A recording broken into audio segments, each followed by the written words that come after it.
welcome. I'm Chris Palmore, and tonight is a grateful night, and I'm happy to be here. Welcome, Gratitude Facebook family, to our second live event. I'm a group member. I'm the host of Gratitude Space Radio and the author of Dear Gratitude, an anthology. And tonight's presentation is titled "Gratitude is My Favorite Prayer," and will be given by Lama Surya. Lama Surya has become the voice of clarity in these difficult times. He is an authorized Lama in the Dzogchen lineage of Tibet and a sought-after spiritual teacher and meditation master, poet, and writer. He teaches with such joy and enthusiasm that many refer to him as the Jolly Lama. Lama Surya has authored 16 books, including the best-selling Awaken the Buddha Within, Awaken to the Sacred, and Awaken the Buddhist Heart. His latest release and his first children's book is titled The Yeti and the Jolly Lama. Today, he teaches and lectures around the world, conducting dozens of meditation retreats and workshops each year. He offers timeless wisdom with a message of hope that is helpful for not only tonight, but also tomorrow. It is my honor and privilege to introduce to you Lama Surya. How you doing, Lama Surya? Good. Good evening, everybody. Good evening. And thanks, Chris, and for all your good work. I'm very grateful.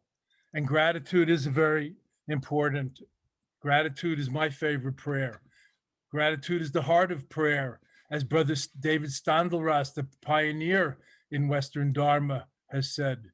I recommend his book, Gratitude is the Heart of Prayer, and his gratitude.org website, Brother David. And Chris's book also. You know, Meister Eckhart, the perhaps greatest Christian mystic of Europe, 600, 700, 800 years ago, he said, "Thank you is the only prayer I need." Lest you think this is puerile, childish Sunday school talk, which is fine, but lest you have that, little pride at such a simple statement like "thank you is the only prayer I need," Meister Eckhart is universally understood as the greatest Christian mystic of Europe. If you want a little wisdom that you can't understand, on the other side, Meister Eckhart said, "The eye through which I see God is the eye through which he sees me." So that's what we're talking about when he says, "Thank you is the only prayer I need." The eye through which he saw God was the eye through which God saw him. Now, if you contemplate that, I think that will take you all the way.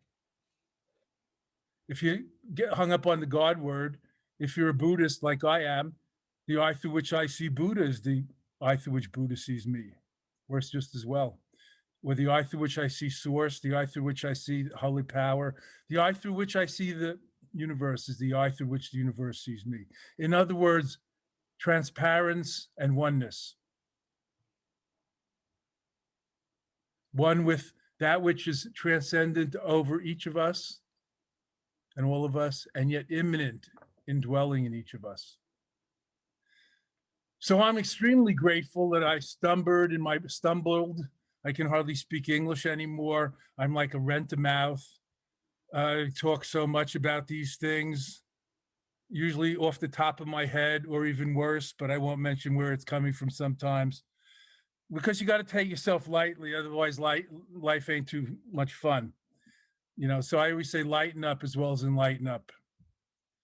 But I'm very grateful that I stumbled and bumbled and fumbled my way through this for the last 50 years since I went to India upon graduating from university in 1971. I'm starting to write about that in my memoir, since I seem to have reached some kind of overuse age. Like a product that has an end date. Anyway, I'm very grateful. I've had great good fortune, good karma. I've made a few efforts, bumbling as they were myself. And after 50 years of meditating, I think I could, stand up to the title of meditation master. And by meditating, I mean that I learned in college, that was 1968, but not in college, really, at the first Zen Center in America, the Rochester Zen Center, from the first American Zen master, Kapla Roshi. So I've been in this a long time, but in 71, I went to my first 10-day mindfulness course. in India with Goenkaji, the teacher of most of the mindfulness pioneers in America today. And I've been meditating ever since, every day. And I've done 100-day retreats, 3-year retreats, and many other things. And now I lead retreats around the world. In fact, I'm leading a virtual retreat, which is the thing in this COVID winter, as I call this year, whole year. Virtual retreat through my Dzogchen Center. You can see it online and sign up. This weekend, Friday night, Saturday, and Sunday, virtual retreat, dzogchen.org, DZOGCHEN. So you're very welcome. Good for experienced as well as beginners, as I have begun this talk from bottom to top. Gratitude is the only prayer I need, and the eye through which I see God is the eye through which she sees me. Because what's in a pronoun by any name, it's even more sweet. It's indescribably sweet. Let me make another statement that I shouldn't make, but I've gotten to be 70 years old now. I'm not a graduate student anymore of these things, or a monk in training. Anyone can do it. If I can do it, you can do it. Anybody can do it. I'm not the Dalai Lama. I wasn't born this way. I wasn't born into a Buddhist family. I'm Jewish on my parents' side, but Buddhist by choice and inclination, training, perhaps past lives, as my Tibetan Lama friends tell me. But you can do it too. Find what you're seeking. Oh, true seekers, not imitate somebody else, but find your true nature, your true self, your true vocation, your true purpose and meaning in life. Yes, you can. Dare I say you must, but I'm not telling anybody what to do. If you feel called, if you feel it's incumbent on you, feel free. As Buddha himself said at the end of every time he talked, ehi passiko, come and see. Help yourself, I'll translate it. Help yourself to what's here, and help yourself. And by helping yourself, you help all. Just like every good parent knows. Hurt the child, you hurt humanity. That child will be hurt, and that's the gift that keeps on giving down the generations. Help the child, and the child might help humanity. Of course, there are many conditions and factors to be accounted for. So we have to think about the long run as well as the immediacy, but both live in the moment and the eternal instant also, the eternal now.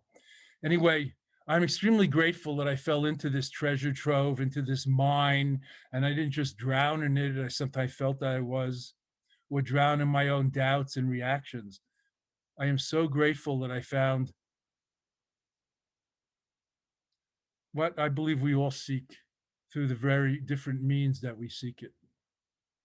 So many different ways up the spiritual mountain. Some are going that way, some are going this way, but all ascending if you want to look at it linearly, or deepening, or maturing, or connecting and interconnecting. Maturing, I think, is the right word. My father, who was no slouch, he only wanted me to be a mensch, a real person. That's what maturing means. Not just getting old, but gaining the wisdom of experience through reflecting on our experiences and learning the lessons. Otherwise, we might get left back. We'll have to be reborn until we learn them. Anyway, you don't have to believe in rebirth or anything to find yourself, your true self, to be transported from the small self, the ego, the separateness, the partisanship of selfishness, to the supreme self, to your true nature, to who you really are meant to be, to the higher angels of our better nature, as Lincoln called it. This is no secret. This is not a secret privy to Asians or Buddhists or Tibetans. This is universal wisdom. And let me say that universal wisdom, timeless wisdom, is an endangered natural resource in these secular, materialistic, scientific decades. And we overlook it at our peril.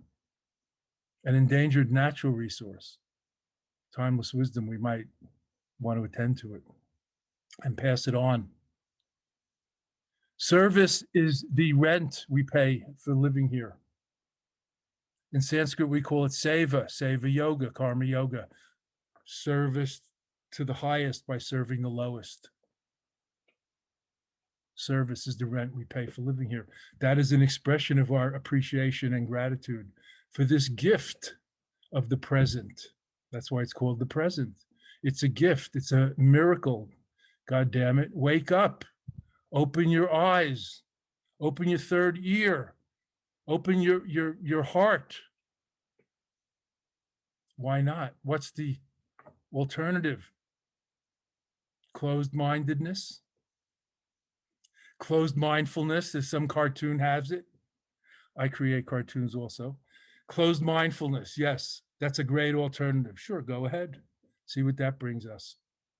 Mindfulness means seeing things as they are, not as they ain't in the present moment. It's the opposite of mindlessness. And who can desire that, really? So I'm extremely grateful that I fell into this, that I pursued this, that I had the good karma. I'm grateful to my family and parents for bringing me up in that way, and grandparents for coming to this country and finding freedom and religion, freedom and all that, running away from Nazis and Cossacks in Eastern Europe 120 years ago. I have a whole list of people, of classes of people that I'm grateful for. And that's what I recommend to you as a gratefulness practice, because spiritual life is nothing but practice, cultivation, refinement, getting it right. We're also doing it. We're not just performing, practicing like practicing the piano for later a concert. We're actually playing the piano while practicing. We're practicing. Practice is perfect. Not just practice makes perfect. Maybe after 100 lifetimes of schlepping towards enlightenment, we'll get somewhere. No, I call it being there while getting there every single step of the way, being here while getting there every single step of the way. Here is in the word there. I'm not just playing with words, friends. It's indescribable. So we have to make up some shit to communicate this. I don't teach Buddhism. I'm I'm transmitting it. Awakening, awakefulness. That's why I wrote the Awakening trilogy in the 90s, the first trilogy of American Buddhism. But Buddhism, schmoodism. I didn't go abroad and stay away for 20 years, as my mother would say. Oh, God, you can get used to anything after a few decades. My mother, she called herself the Mama Lama. No, not the Lama's mama. I am the Mama Lama. I'd been his guru for 60 years. He was only with those Tibetans for 30 or 40 over there in the Himalayas. Maybe that's where I got some of my sense of humor from. So we cultivate and practice gratitude.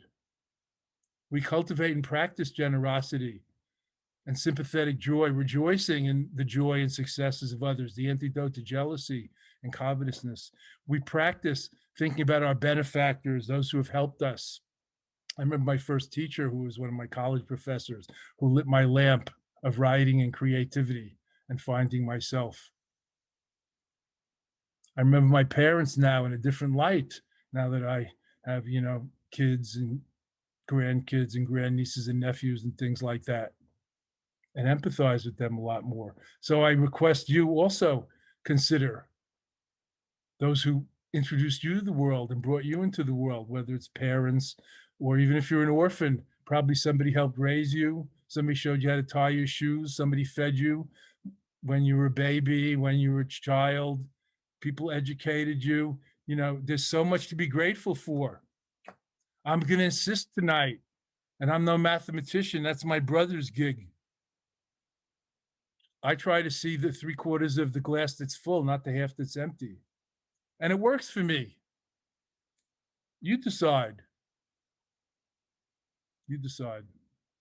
I mean, who can judge anyway? And why judge unless you're being paid for it? It's a miracle just to be alive. Our life is so tenuous. I'm not going to go down the Buddhist tenets and doctrines of impermanence and mortality. I said mortality, not immortality. And the fragility and tenuousness of life and the inevitability of old age and death. And, we all die, powerful, famous, rich, or not. There's no protection against that. But we can live in eternity, in the eternal instant, in the holy now, as we call it. we can live like that every moment, rather than always leaning forward for the next thing, always wanting something different than what is right now. I hate the saying, it is what it is. How can you argue with that? Who cares? It's like, you know, you know, you know. Yeah, I know. You don't have to say that every sentence. I'm listening. Tell me. It is what it is. But that's also true at some ridiculous level. Who can see it is as it is? Who can see things as they are, not as we are with our projections and interpretations? Things are just as they are. It's a lawful unfolding. There's a myriad of reasons why we are together here tonight, not doing something else. That's the law of karma.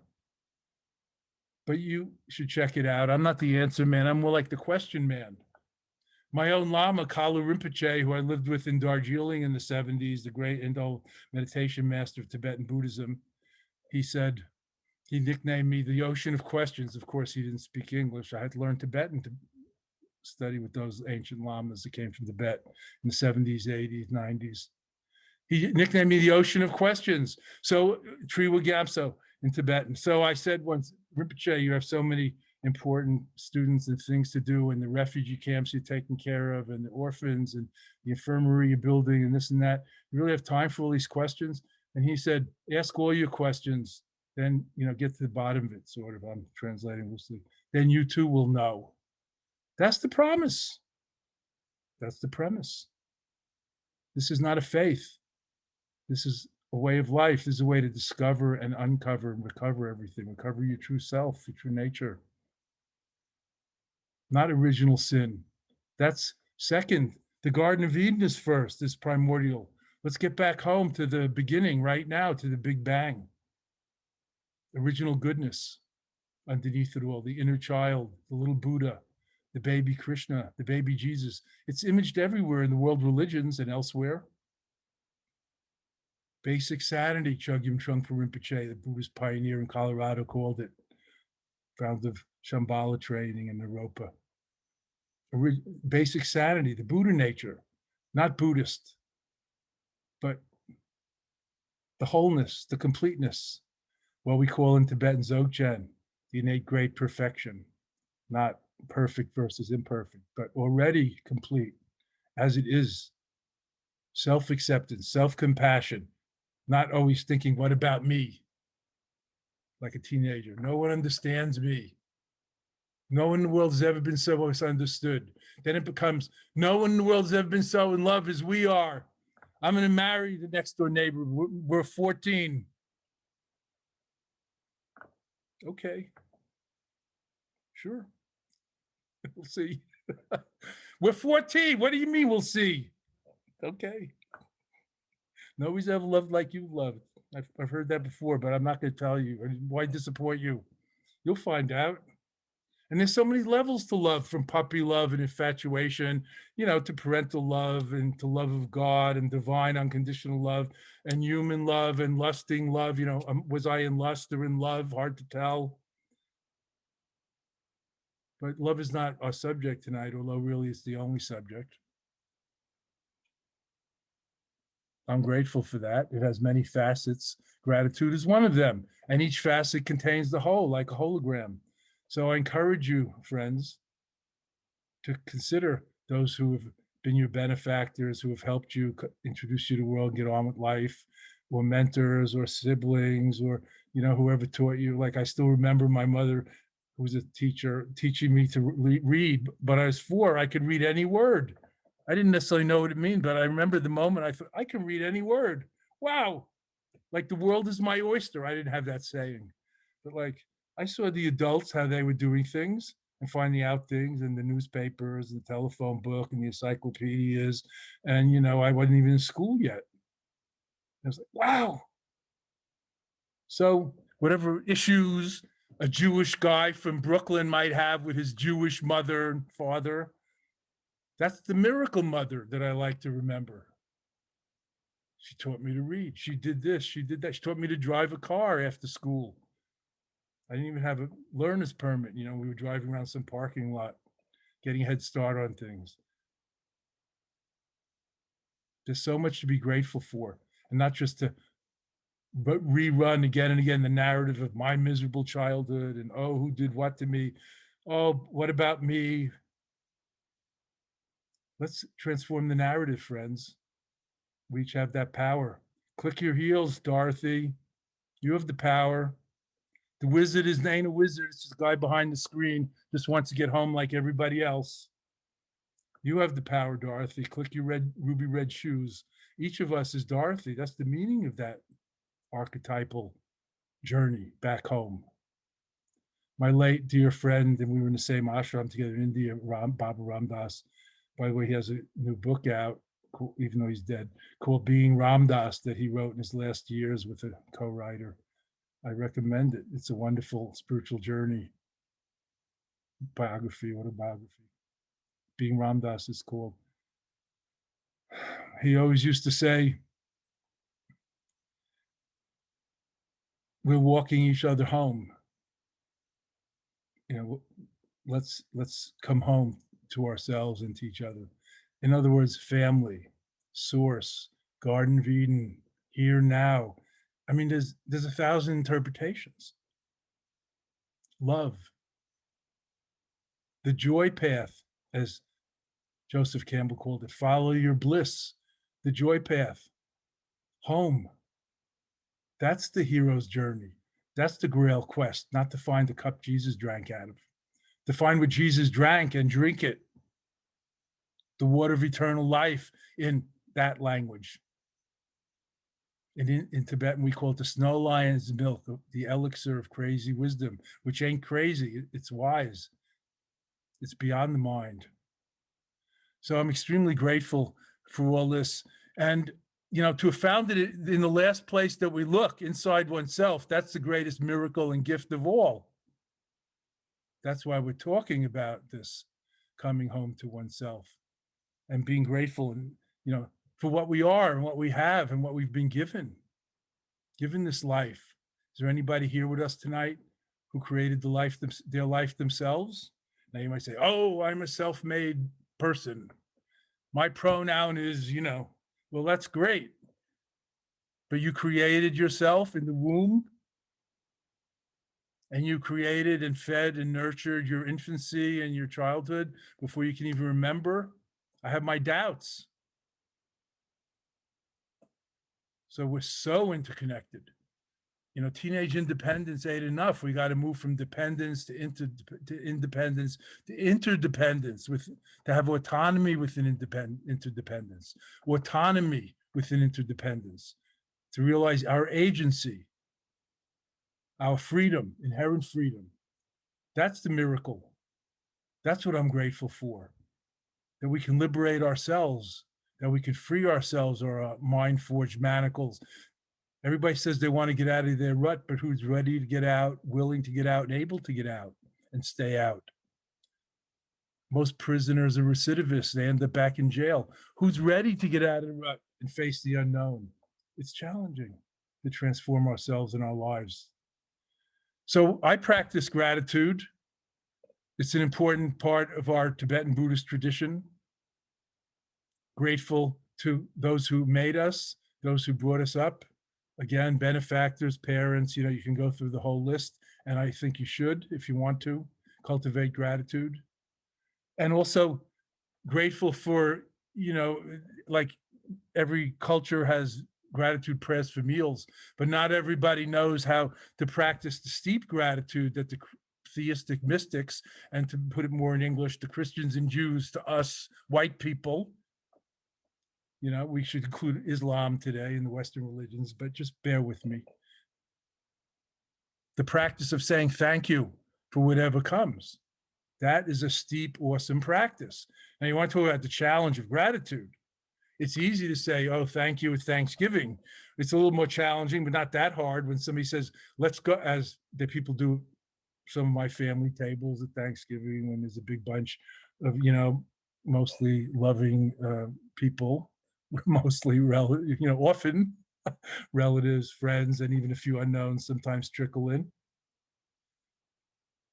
It's easy to say, let's go around, you know, Let's go around the table before we start and everybody say something they're thankful for today or this year. That's, some people find that a little harder, but how about this challenge? Say thank you, higher power. Thank you, karma. Thank you, source. Thank you, Lord. Thank you for whatever is given, which means now. Who can say that when they're sick?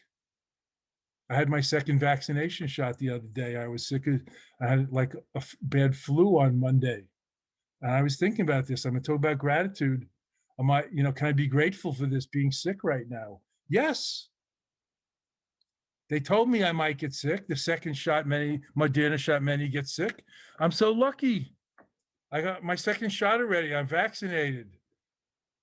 I know so many people who aren't. Even my brother, who's a doctor and a professor at a medical school, John Hopkins, isn't, for various reasons. And his wife, also a professor there. I so like, and I'm saying, oh yeah, I wanted this. Like, this is how it should be. This is the meaning of say thank you for whatever comes, the wanted and as well as the unwanted. See, that's the challenge. That's how we gain peace of mind, fearlessness, equanimity, not by always trying to bring in what we want and push away what we don't want based on attraction, attachment, and aversion, anger, hatred. Going through life pushing and pulling, exhausting ourselves. No. We can gain more equanimity, be more centered and balanced and fearless. Enjoy everything. Kiss the joy as it flies. But what did Blake say? He who binds to himself a joy doth the winged life destroy. He who kisses the joy as it flies lives in eternal sunrise. That's freedom. Kissing the joy as it flies. Even enjoying being sick when you realize that this is just the symptoms of what I really need and want to do, which is get the second vaccination. And thank God, thank Buddha, thank the universe, thank humanity, science, whoever, for figuring out vaccinations. I think a quarter of the population of Europe died in the Black Plague, the bubonic plague in the 14th century or 1400s. That's what we'd be dealing with now if we didn't have people dedicating their whole life, 80 hours a week, to laboratory work and research and this kind of thing. Like the polio vaccine made such a difference in the world in the 1950s. Salk and all that. Parents were going crazy with the polio epidemic and other things of that nature. So grateful, not taking it for granted. Taking it for granted is part of the bane of our existence. Whatever we have, we take for granted. We get used to it, and we want to know what's next, what more, leaning forward, never, rarely, not often, savoring, appreciating, grateful for where we are, what we are, who we are in the moment. I'm not even talking about, oh, I am this or I am that in the world or in my life. Just like in this moment, look what we're doing right now. What could be better? I'm definitely the right person in the right place, the right time, doing the right thing right now. I don't even want to talk about what's right and wrong. This isn't a big morality speech. This is beautiful what we're doing together here. And we're free to come and go. It's a free offering. It's so beautiful. I love doing this and seeing you all and feeling you all, being with you all. Because we're all in this together, friends. We rise or fall, sink or swim together. That's part of the miracle. That's why we say thank you for whatever's given. Oh Lord, in the theistic traditions, in Buddhism, it's a little different.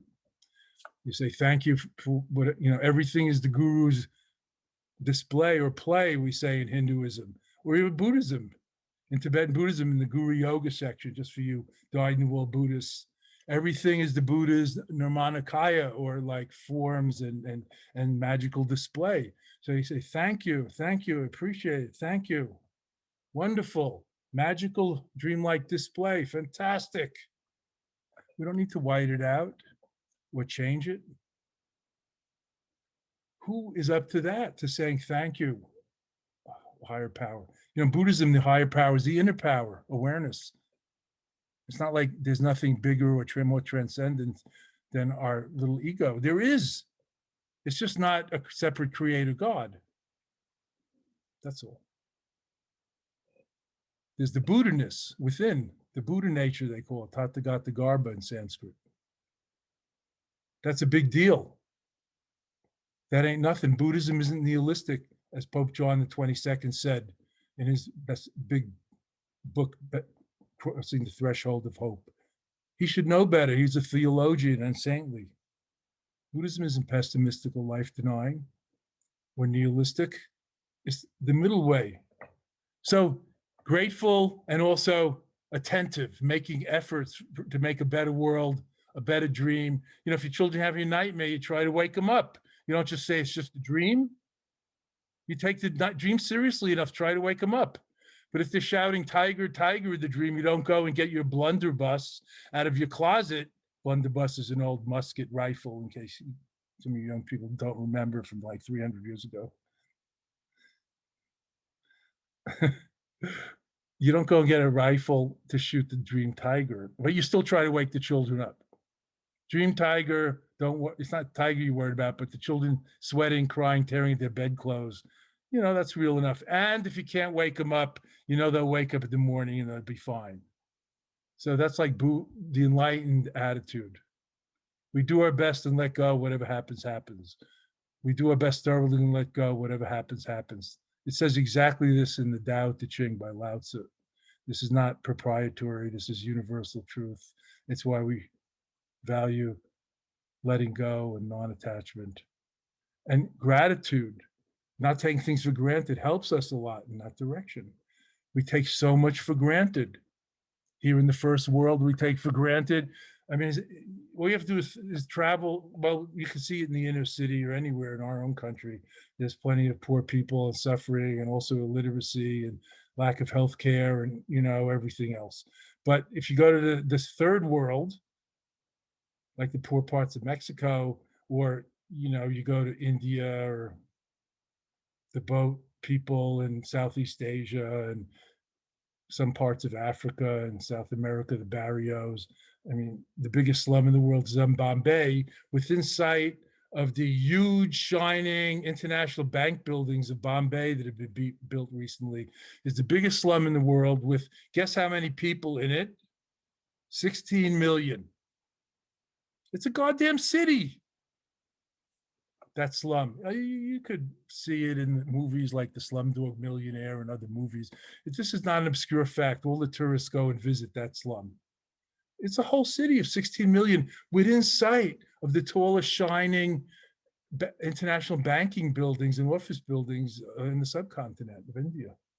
It's terrible, that gap. We take so much for granted. We have so much. We don't even see that. Even death and illness is hidden from us in this culture, unlike in the third world where they cremate people and there are lepers sitting on the streets begging and so on. So are we grateful for all that we have? Like we're here now. Are we grateful for this free offering that Steve Seiden is producing and Chris's, you know, gratitude work and book? Are we grateful that we're educated enough, that we have leisure time, that we could be doing this, that we're not slaves, that, you know, that we're not enslaved, that we're not bent over in the rice paddy all day in the hot sun with a baby on our back 360 days of the year, like a huge amount of this world, that we're not hungry at night, like I think 1/4 of this world goes to bed hungry at night. I mean, we just take so much for granted.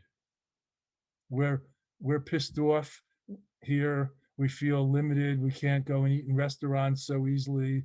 You know, we can't go to movies and stuff like that for a short time. Hey, this ain't as bad as World War II, World War I, the Great Depression, not to mention sleeping in subways in London in World War II while whatever they're called, the missiles are raining down. I mean, come on. This ain't such a hardship, but we take so much for granted. I come from an intact family. I grew up in the New York area. I went to college in New York. You know, I had a decent time, but I was anti everything, countercultural, peace movement, anti-Vietnam, anti-LBJ and Nixon and Kissinger and bombing and all, and that was all appropriate. But right now, and I took this from Thich Nhat Hanh, the great Vietnamese Zen master and peace activist. He says, let me know when there's a pro-peace march. I'll come, not an anti-war march. I'm pro. I'm with it. I wrote a whole book about this. Make me one with everything. Buddhist meditations to see through the illusion of separateness. Be with it, not against it, not against it. You don't have to close your eyes and escape from it all like a vacation. Just breathe out into it and release. We can embrace the mess, the shit, the suffering joyfully. Not that we wish anybody to suffer.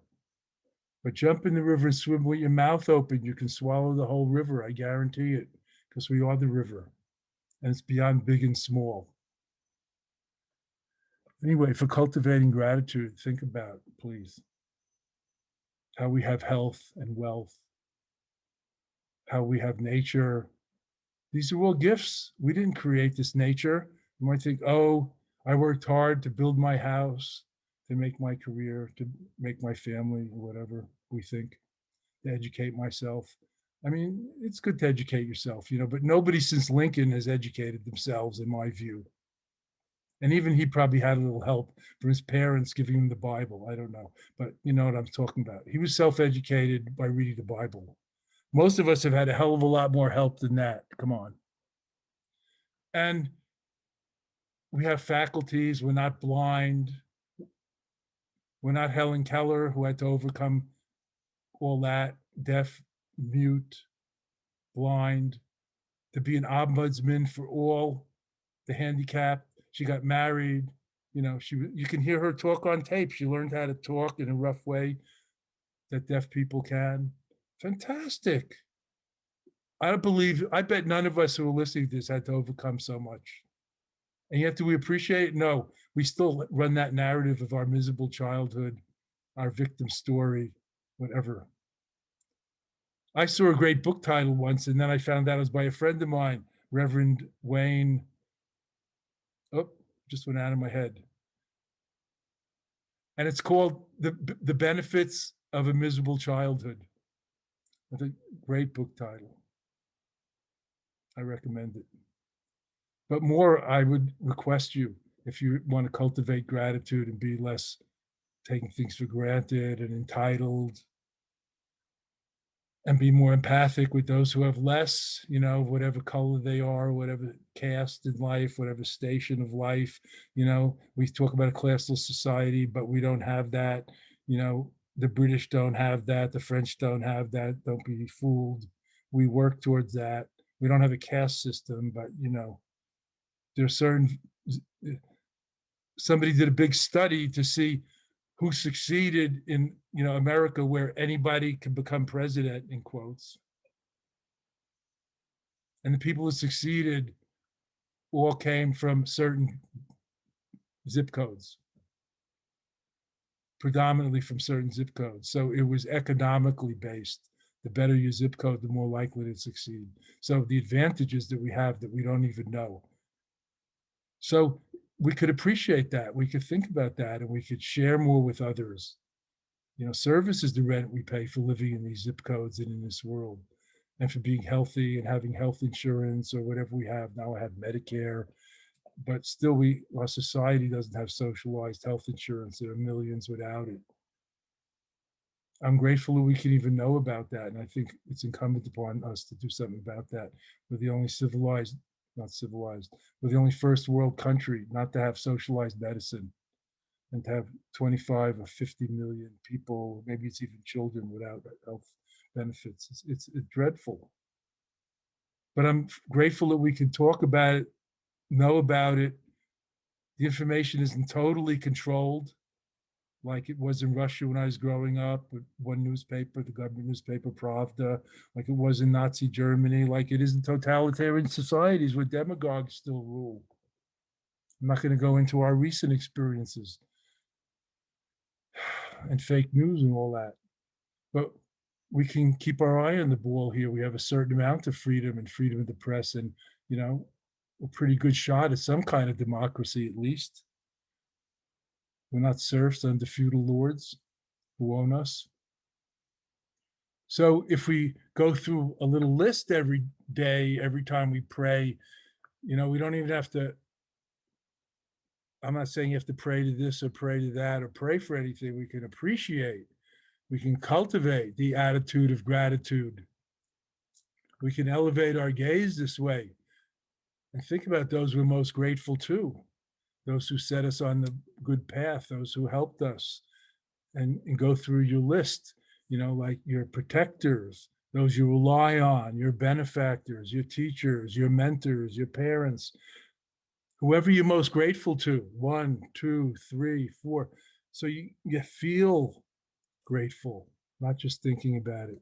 And you feel grateful to those who came before and exerted themselves in monumental ways, like immigrating here without knowing English and without having any money, walking across Europe to take a ship somewhere. They didn't even know where they were going, except it was called the land of the free, and ending up somewhere like Ellis Island or Charleston or Virginia, or some of them ended up in, I don't know, Florida, or even around in Texas and New Orleans. They had no idea where the hell they were, and they didn't speak English. And somehow now, being second generation or third generation, like, the world is our oyster. I think anybody in America can go to college who wants to, even if it's a community college. I don't know. We have so much to be grateful for. I'm not grateful for the partisanship in our political system or the corruption or a lot of other things, but at least we have some semblance of democracy and freedom of the press. At least we have some rights, innocent until proven guilty. You think every country has that, friends? By the way, you think France has that? Even France, guilty till proven innocent. I lived there, I know. The gendarmes can have a helicopter and come right over your backyard and film you or watch you. There's no sense of privacy there. The police are like military, even in France. I'm not just talking about Middle East or China or some totalitarian society. So America, I didn't really appreciate it growing up, which is why I'm talking like this. I lived abroad for 20 years in the Himalayas in India and 1 year in Japan. We have, I've come back to America and I would never really live my whole life anywhere else now. I appreciate it more. So let's think about this. Even go through the exercise of who we feel most grateful to, and in our heart, warm up, thank them, appreciate it and pay it forward. Think about who needs it, who we could pass it on to. By the way, if you like, I'm a Lama, I'm a Buddhist teacher, I'm Tibetan lineage, blah, blah.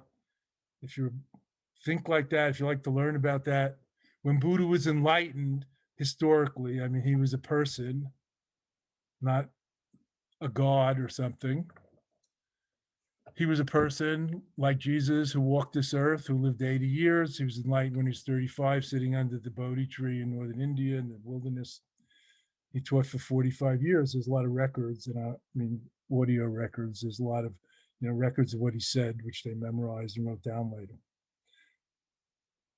He said when he was first awakened or enlightened, as the morning star rose over the horizon, he was meditating. First, he thought about who he could tell this marvelous news or point the way. And he thought about his two teachers. Yes, Buddha had teachers, and they were dead. And then he thought about his mother, who had given birth to him. And she was dead also. She died in childbirth.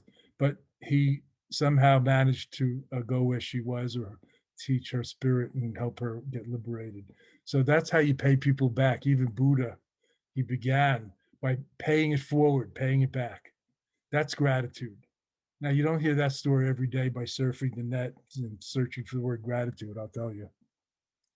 So this is, I think, a great model of what we could aspire to pay it forward, to pay it back to those that we're most grateful to. After that, Buddha thought of his 5 spiritual friends that he had done arduous austerities with in the jungle and practiced yoga and mantras and starvation fasts and things like that. There were 5 of them. And in his clairvoyance or omniscience or whatever he had, Buddha mind, cosmic awareness, I don't know. But there's some texts call it omniscience. That's not my favorite word. I don't know that he knew how to speak French or drive a car. So, but he was omniscient about all he needed to know to awaken and to awaken others. He knew that the five of them were in the Deer Park near Benares, so he walked there for several days to see them, to share this good news with them. And they became the first disciples. He didn't go there to make them disciples, but they bowed down and saw him shining, and they heard his first teachings. So he paid it forward to those he was most grateful for, first his teachers and his mother, and then his companions. So I think that's a model for us. You want to have better kids? Who doesn't? Be a better person. Wake up yourself. Then you'll naturally share it with those you love. I mean, this ain't rocket science, but it's scientific. If you reproduce the experiment, you can replicate the results. That's science. I mean, one of the problems is I see it with spirituality, and again, this isn't something I read on the internet, it's just my own thoughts, is with spirituality, a lot of it is invisible or material, not all, or can't be weighed and measured, but especially it can't be replicated on demand. And that's one of the requirements of modern science. So there's a lot of things in mind science, in emotional intelligence, in the inner spiritual world that we can't weigh, we can't see, but we can experience. We can confirm for ourselves, not just believe it. We can see, we can be there, even if temporarily, and realize there's a there. That's different than figuring it out. There must be a there because all these sages or saints or the Dalai Lama or somebody says it. I mean, good, but that's not self-realization. That's just belief and faith. Even blind faith is might be nice. I don't know. It's not for me. I'm a cynical New Yorker. But I found out there's a there, and the there is here. We can be there while getting there every step of the way. That's my message. Be here. Be here now, as Ram Dass has been saying for 50 or 60 years. Now Eckhart Tolle and others are saying it. I'm so grateful for this possibility that has come to us, this timeless wisdom. So if we think about those that we're most grateful to, we naturally feel like paying back and paying it forward.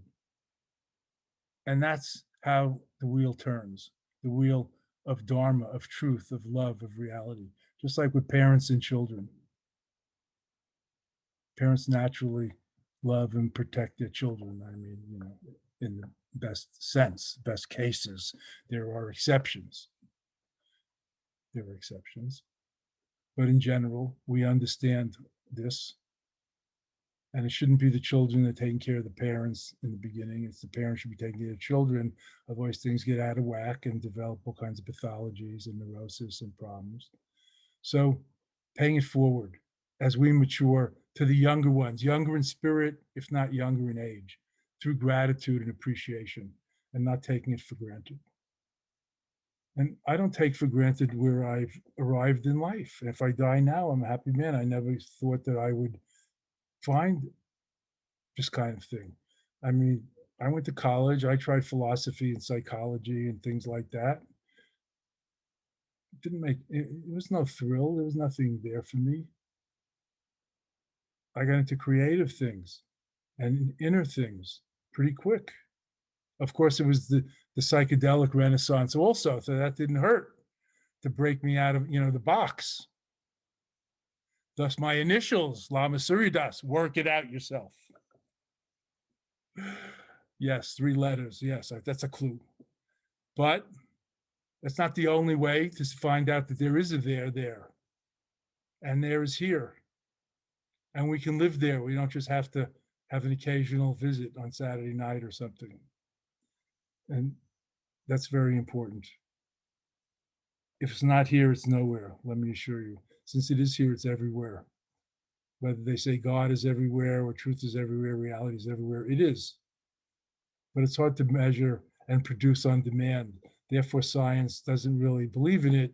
But there's a huge overlap today with science and brain science and contemplative practices like meditation. You could find out about this. It's very, very interesting if you're a science type.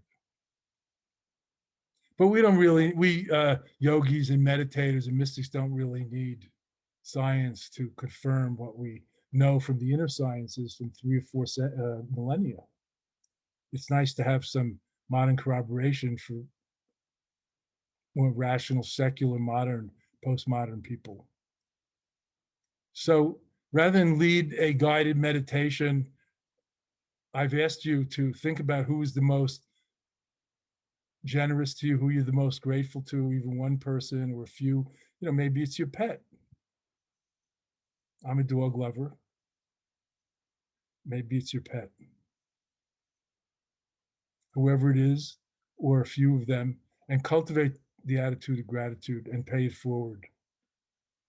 That's the most important thing.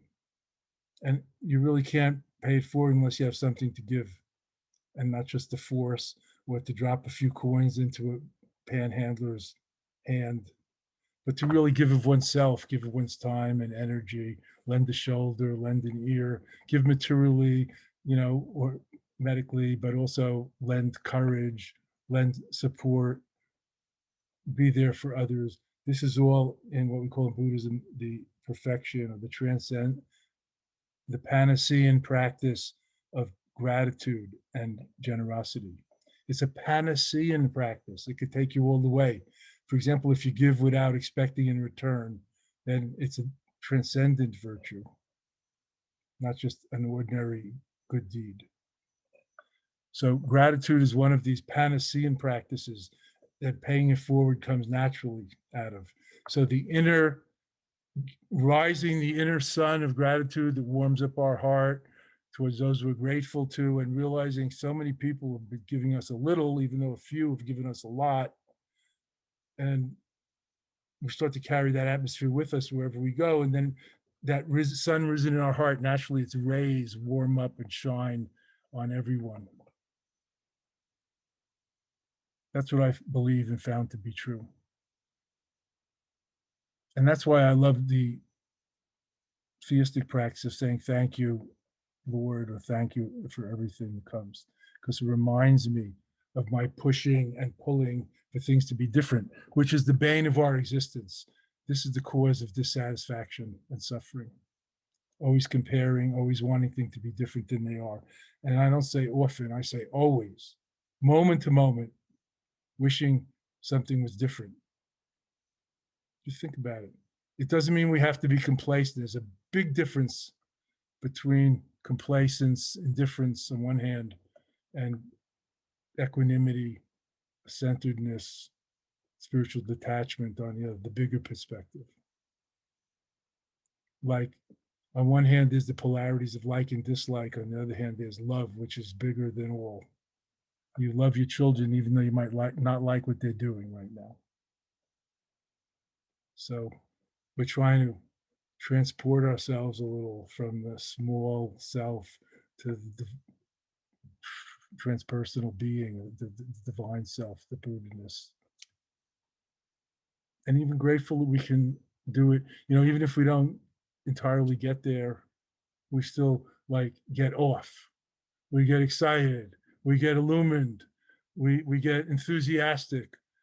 Our life has purpose and meaning. And we're glad that others are getting there.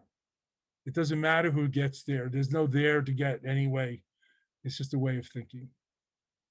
And we can transform our whole narrative that way by this kind of attitude adjustment, not just thinking, what about me all the time, self-referentially. That's the opposite of gratitude. That's like an addict, always, trying to feed the hole, throw snow in the well and never fills up. So I'm grateful to be here tonight. I mean, let's be practical and bring it home. I'm grateful we have this time together. I'm grateful that my buddy Steve Seiden that I met on an island off of Seattle, I can't even remember the name because they're all the same to me. Those commuter islands, as I think of them, because I come from Long Island, that's the main, and Manhattan Island, which is the main island in the world. But really the island of me, which is like the biggest island in my universe. So I can't even remember the name of your islands, but I know you're there. And what did the poet say? No man is an island. Women maybe, I don't know. no person is an island unto themselves. They're all connected to the continent, to the seabed. I think it was John Donne or somebody we never read anymore. No one is an island. That's very important. I am so grateful to have found that out and to realize my own, independence, autonomy and agency within interdependence, really, and feel connected, not just a cog in, a grain of sand in the universe, but like a hologram. The whole is in each part. The mandala principle, the oneness beyond one or two or none. Those are just concepts. And I have a great love for all things living. All things are beautiful in their own way, flower, blossom, bloom in their own time. All beings are beautiful in their own way. Nobody wants to die, feel pain, have their loved ones, their offspring feel pain. This includes animals and other creatures, not just humans. So I'm grateful that we can get together and think about these things even and work for a better world and a better future for all beings and the generations to come and protect this endangered planet.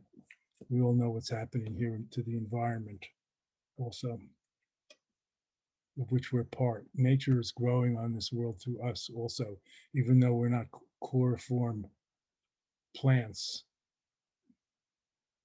We're still carbon-based. Nature is growing up through us. If you think you're not part of it, think again, please. So thank you. I'm so grateful to be here. I'd like to open the floor to questions. I could talk all night. In fact, I did talk longer than I wanted to. Anybody have any questions, please? And I want to say, please consider coming to our weekend virtual retreat or look at my website, surya.org or dzogchen.org, or my social media to know about my online offerings, some free, some subsistence, pay, fee, and things like that. I used to lead in-person retreats 10 or 20 times a year, residential retreats of different lengths from 3 months to 1 day. Now we're doing it online in short, bite-sized bits. So come and see, help yourself. Thanks, Lama. It's Chris here. I do have a couple questions. Thanks again for the teaching. I really enjoyed all of it. But I'm not, anyways, we're getting to questions for you because it's getting late. So one of the questions we have here is, what is the relationship between gratitude, the Buddhist middle way, and the 6 paramitas? Well, as I said, I translated the 6 paramitas as the transcendental virtues or the Padasian virtues. So gratitude is in the paramita, the transcendental virtue of generosity, of paying back, of giving of yourself. So the 6 are generosity, ethics or moral self-discipline, patient forbearance, enthusiastic effort, mindfulness or meditation, and transcendental wisdom. Those are 6 paramitas. Not panis. I Not said it wrong, I'm sure. no. I'm not talking about you. I was going to tell a joke. Not paramecium, as my doctor brother calls them. Not paramecium, but paramitas in Sanskrit. Transcendental virtues or Panacean virtues in English. So generosity comes in and practiced and cultivated with gratitude, appreciation, inclusiveness, appreciating or even grateful for diversity, for example, etc. These are big Panacean virtues and transformative practices. It's not just being grateful, when somebody says something nice to you, but also can you be grateful when you're sick? Like I was saying, I was sick because it was merely a symptom of me getting what I waited and worked for to get, which is the vaccination. So like I signed on and wanted that to happen.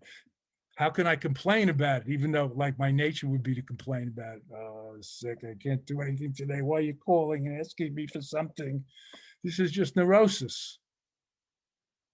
I love that generosity. It's like you said, paying it forward and being acts of service. It all aligns with gratitude and appreciation. So I Not taking things appreciate for that. granted. Exactly, We have so exactly. much. seeing the three Right. glass that's full, not the half that's empty, or whatever equation you want to make it. Yeah, I was talking to an author last night, and his definition of gratitude was when he's thinking of something that's bugging him, it's when he pivots to realize that there's one thing wrong, but he has 99 things that are right going right. It's like Right. that moment where you turn your head, right? That's gratitude. Talking of authors, and we're not that different than actors and other celebrities, we remember the one critic that didn't like, not the 99% or the 79%, whatever passing grade we got, if not great grade. Also, we're the ones that should know. We're the artists, not the critics. If you can't teach, we say criticize. If you can't write, criticize. I mean, anyway, that's human nature. But we can understand that and go beyond that also. It's not a bad idea. This is where mindfulness comes up. Remembering our insights and our maturity, and not giving into the 4-year-old voice that just lashes back or complains, nobody understands me, or the 8-year-old or the inner teenager, but also accessing our more mature parts, or even our wise elder part, our self-love and self-esteem part. These are things we could cultivate. For sure. And, when you were speaking earlier, another question here is about how gratitude shows up in your life, but I was more wanted to kind of center that more. I loved how you spoke about how do we appreciate the everyday, right? How do we cultivate gratitude for things that we take for granted so easily? So obviously in my life, I have a gratitude journal, and I've been thinking a lot about that, and actually go through specific things so I can appreciate the people in my life or the place I live. But do you have Right. any other things to speak to that? Well, the gratitude journal is a great thing. And, that's like a project or a practice. I live here in Massachusetts. It snowed so many times in the last couple of weeks, and it's been so freezing and windy. And then I say, but I lived in India. I was freezing all the time. We didn't have central heating. We didn't have air conditioning. It was 100 degrees. We used to sleep under a wet sheet. I have a car here with a good heater and snow tires, and I have a sanctuary-like house with some green around it, and I have time and leisure to teach and write and exercise and have fun and Zoom with my family. Okay, it's locked down, it's clamped down, blah, blah. But we can't go to movies, but we have more Netflix than you can ever watch and other things.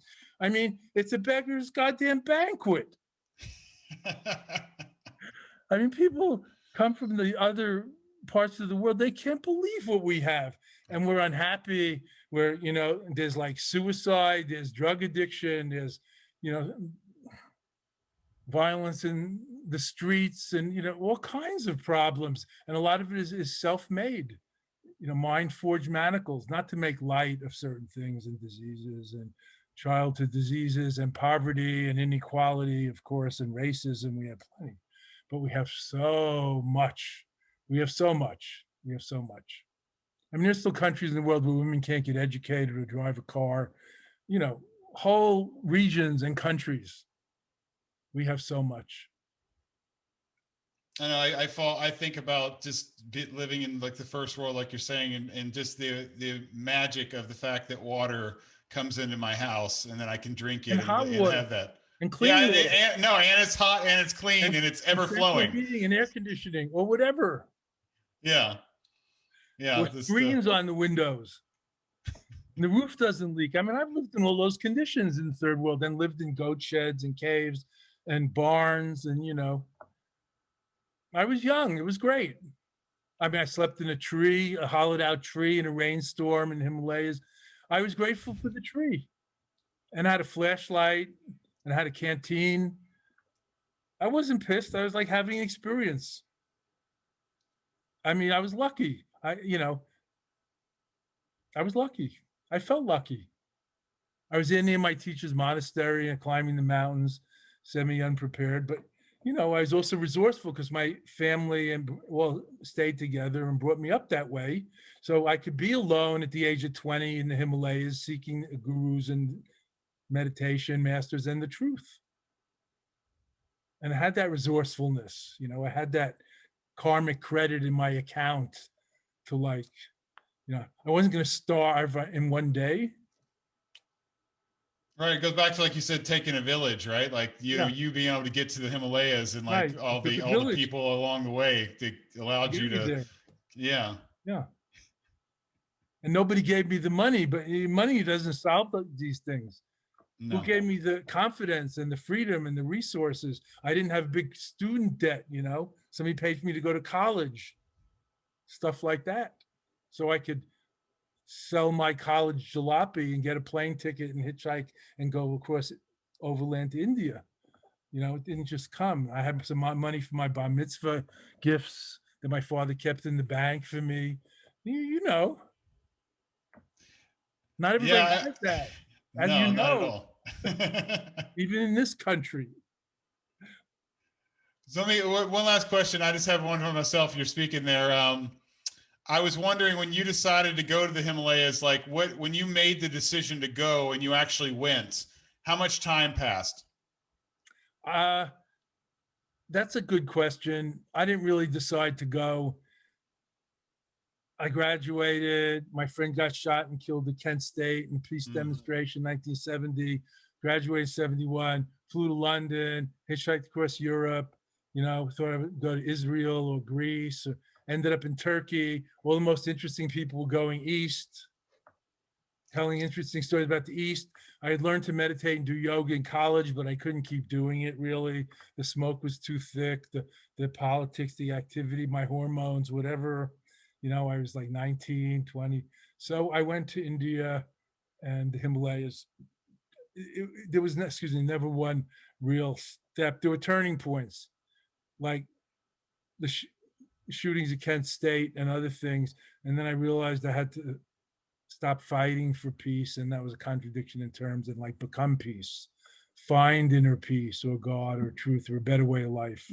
So gradually, I didn't go to India looking for Buddhism or a guru. I was looking for a better way of life and truth and some reality, something I could rely on, something. The So when you went seeker, on the journey with that, sorry, go ahead. I was just, the seeker, the hero's journey, Campbell calls it, but it's the seeker, the Grail quest, the archetypal seeking, the builder's realm among it, how you become a mensch or grow up and become a person, what you're meant to be. so you initially went on this journey, but you just ended up in India, right? What you're saying is like that wasn't the idea. It just became where you were That because wasn't the you were on the idea when I journey. left college, when I Oh, left okay. after graduating. I thought I'd go to Europe and hitchhike around Europe for a few months and then see, and then maybe come back and write about it. Or I was always carrying poetry notebooks and journals or writing down my dreams. I was like a writer type, reading and Mhm. writing and talking, and I gave some poetry readings at college, but it wasn't my like life ambition. I was a Right. kid. I, you know, I was so young. And I remember my 21st birthday in Nepal. I was living, I didn't even think I rented it. Like, it was a mud hut with a thatched roof, and carrying the clay jar to the spring half mile away to get water in the morning, and crapping out in the cornfields every morning and wiping my butt with a corn cob. There's no toilet paper and no running water. And it was great. And I was 21 by myself near my teacher's monastery outside Kathmandu in the fields and hills. And I was looking at the stars, thinking, nobody knows it's my birthday, and I could be lonely. You know, I have a whole family and friends. They would make a deal of it. We'd have a party. Nobody knows. I didn't tell anybody. I'm not lonely. I'm not, it's a gift. Look where I am. Look what I'm doing. It was like the narrative has shifted itself. I didn't have to, I'm not really lonely. I'm like, this is noble solitude. I'm a man alone in the world, near my guru's ashram with friends around here doing similar things, learning, as much as a kid ever learns in one day, every day. And not working for the man, not punching a clock, not waiting for the weekend to become my real self or something. It was unbelievable. So I didn't really decide that. It was more like karma or pull. And we used to joke about how we were looking for something, or some people came there to score dope in Kathmandu or Afghanistan, and some people came there to get away from the draft, or some people came there just traveling and minstrels and what to import, export, and live that way and stay in Goa or Bali and live an easy life for a few years. People didn't have so many long range plans at those ages in that era. The 60s was still going on, sort of. But we used to say, but then there's another way of looking at it where the gurus, the Buddhas, Shiva and Kali and Tara are sitting up there, quote, in the clouds, with their beads, like pulling us in one by one. We think we're looking for them. They're like pulling us in, like people are looking for God, but God's also like looking for them, chasing them. We think we're chasing God, we're trying to find God, but we're also like running in the wrong direction often. Mm-hmm. And they're kind of chasing, if you want to really put it like grossly, kind of looking for us, calling us, putting making signs for us. So as usual, it takes two to tango. It's reciprocal, mutual reciprocity. So I never really decided to go there, or I didn't decide in college and then wait to graduate. I mean, I did graduate in 3 years because I had enough and I was in a rush to get out of there. But college was easy for me, and I don't know. You could take extra credits. You could get credit for writing a book, a whole poetry manuscript, or a dream journal for a whole semester. You'd get like a course credits of independent study with a teacher, professor, mentor. It was a good time. I got a great education. You know what I learned? I learned how to learn.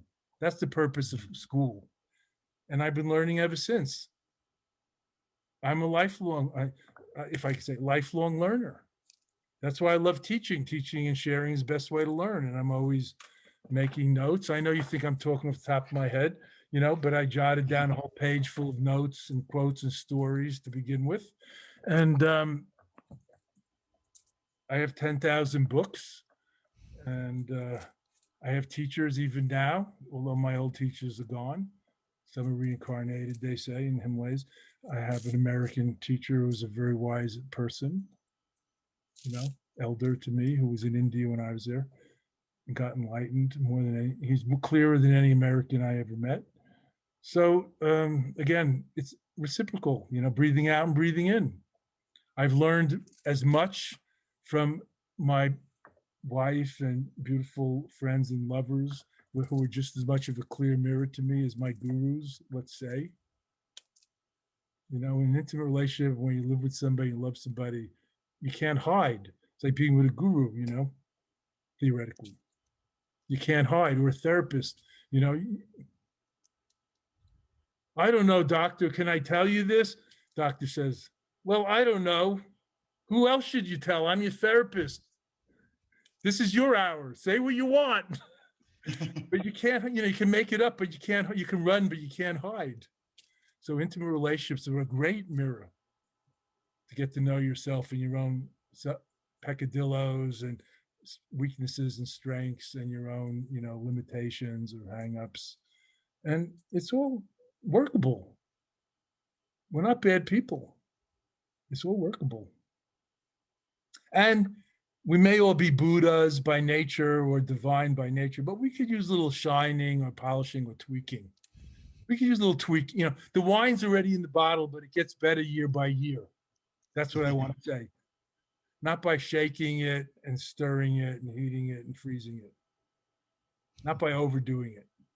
But there's still a little something, some kind of effortless effort that comes with true interest or sincere seeking and all that entails. Not everybody's called in this way. There's a lot of couples where one seems to have the spiritual gene, although I don't know, that's really a material thing, and some don't, and that's life. Like some have the creative or the artist gene, and the other ones more like engineers, and they say things like, I don't know, I don't get poetry or art. I get numbers. My brother says higher mathematics is as beautiful, as elegant as poetry. I said, if you say so, Mike, I'm glad it is. To I each don't his own, see right? exactly. Good. So everybody's beautiful in their own way and bloom, so many different kinds of flowers in quote God's garden or whatever you want to call it. In this Garden of Eden. This earth is like an altar and we're all like the gods and goddesses on it. And by that I don't mean inflated egos. I mean like divine creation, like beautiful each in our own way. Not perfect, but perfect in the bigger sense, beyond perfect and imperfect. A lawful unfolding.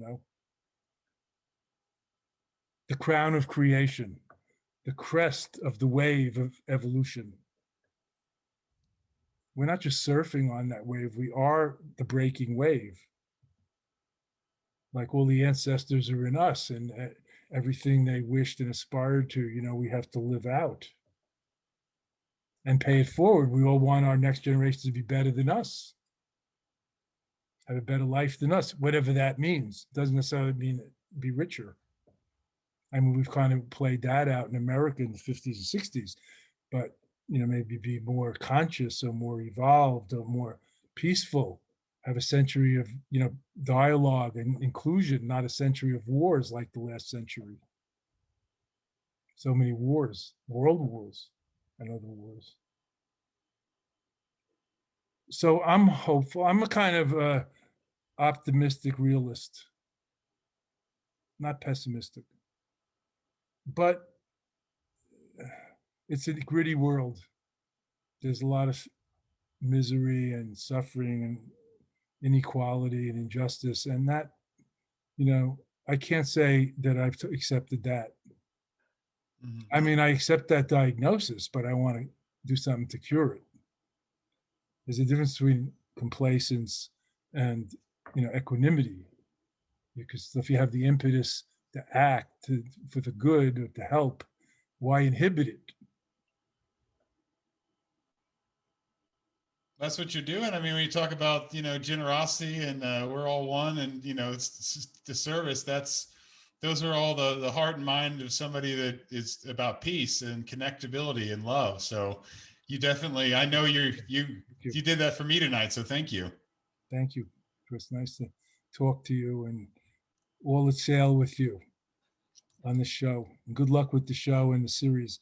And all of you on Facebook, I hope that you face up to some of this. The timeless wisdom, it is an endangered natural resource, and it's within you also. So, as they say, you'll find God in the last place most people look, which is inside. And it doesn't mean only in you, but look deeper in everyone, and you'll see the light or the divine or whatever you call it. Love with a capital L, not just like and dislike. Well, thank you so much, You Lama all. Surya. Really appreciate it. And I'll make sure I put all the links to your website and your socials on there, and then so that people can check into your meditation weekend too. So again, thank you so much for the time. I really appreciate it. Really enjoyed it. My pleasure. Take care, everybody. Stay safe and sane in these uncertain times. Thank you. Thank you.